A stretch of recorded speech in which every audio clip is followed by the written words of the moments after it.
look for people who have big dreams, big positive distortions to the area in which they work or the local community or the global community.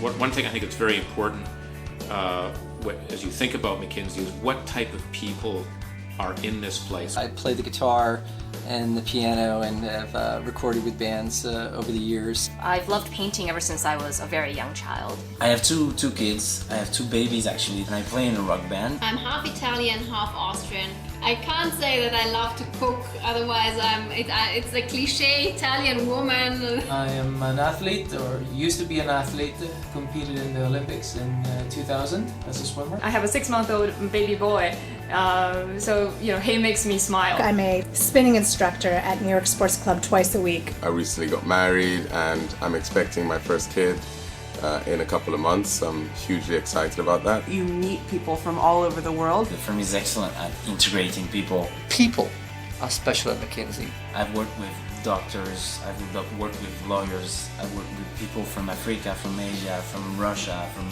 France, from the US. I'm Nigerian and I'm very involved with an NGO back in Nigeria and a bunch of people who are trying to do very interesting things to take the country forward. It's also kind of astounding sometimes to think, like, there are people who I'm working with right now who are going to be doing some really serious, interesting work for the rest of their lives, and this is where we met.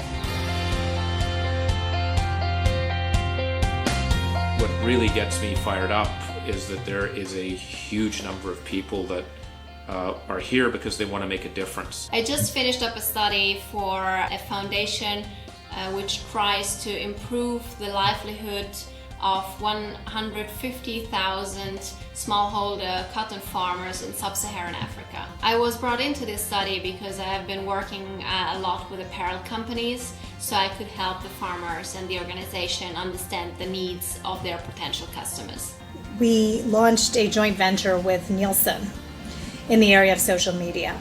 So this venture is called NM Insight. It's enabled us to take social media information, the massive amounts of it, and distill it down to the key themes that are relevant to the CEO. Heads of marketing organizations, chief marketing officers, and their peers are really struggling with trying to figure out what to do with social media. They've all seen the penetration and usage numbers of Twitter and Facebook, Orchid in Brazil, Weibo in China, and they're wondering what this means for their company. We felt like it was critical to be in social media in a bigger way, given how social media is transforming media marketing and how we participate in the world. It's not only about the work we do, or the business impact we have.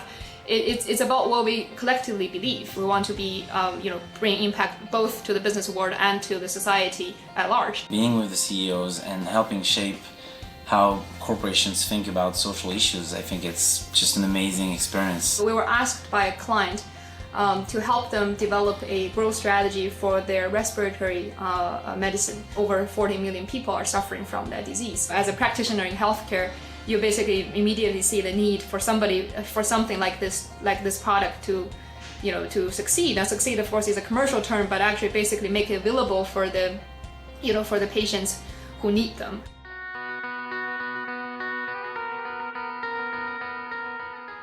Some of the things that I focus on when I go into different countries is looking at, are we as a firm working on some of the most difficult, challenging problems that are out there, because I think that's what we're built to do. We've done some groundbreaking work in state departments of education. For example, I was able to help a state last year figure out how to increase their high school graduation rate, which was one of the bottom 5 in the country at about 65%, and their goal was to take it into the high 70s and eventually the 80s.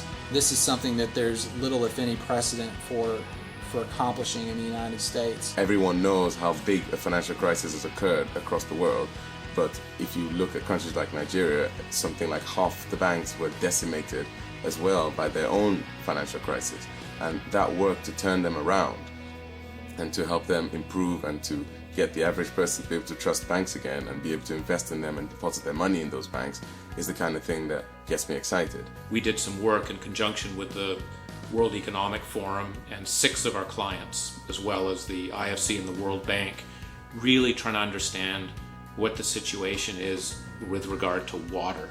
If we don't do something very differently as humankind, we're going to have basically a 40% excess demand for water than supply by 2030. McKinsey has started a Center for Healthcare Reform. When I share this with my physician colleagues, and I talk to them about how I'm working with McKinsey on a way to get insurance companies and doctors to align on all the complexities of sharing risk when it comes to taking care of patients and the diseases that they may have.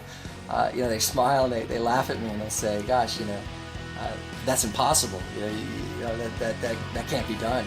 And I chuckle to myself and I think, yeah, I guess that's why McKinsey's doing it.